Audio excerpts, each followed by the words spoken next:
قرب مصطفیٰ صلی اللہ علیہ وآلہ وسلم ایک ایسی دولت جس کی کوئی قیمت نہیں، لیکن جسے پالے وہ دنیا و آخرت میں کامیاب ہے۔ ایک دن ایک عام سا شخص حضور نبی رحمت شفیع امت حضرت محمد مصطفیٰ صلی اللہ علیہ وآلہ وسلم کی خدمت میں حاضر ہوا۔ حضور اکرم صلی اللہ علیہ وآلہ وسلم نے اسے اپنے اور حضرت سیدنا صدیق اکبر رضی اللہ عنہ کے درمیان بٹھا لیا۔ صحابہ کرام علیہم رضوان حیران رہ گئے، یہ کون ہے؟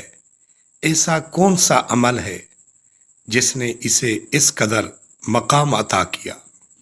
جب وہ شخص چلا گیا تو حضور نبی کریم صلی اللہ علیہ وآلہ وسلم نے ارشاد فرمایا، یہ جب مجھ پر درود پڑھتا ہے تو یوں پڑھتا ہے، اللہم صلی علی محمد کما تحب و ترضی۔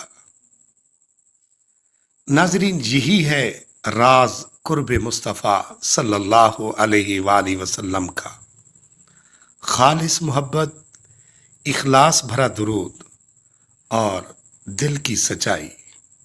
اگر آپ چاہتے ہیں کہ سرکار دو عالم صلی اللہ علیہ وآلہ وسلم ہم سے راضی ہوں تو درود پڑھو، دل سے، محبت سے، عاجزی سے۔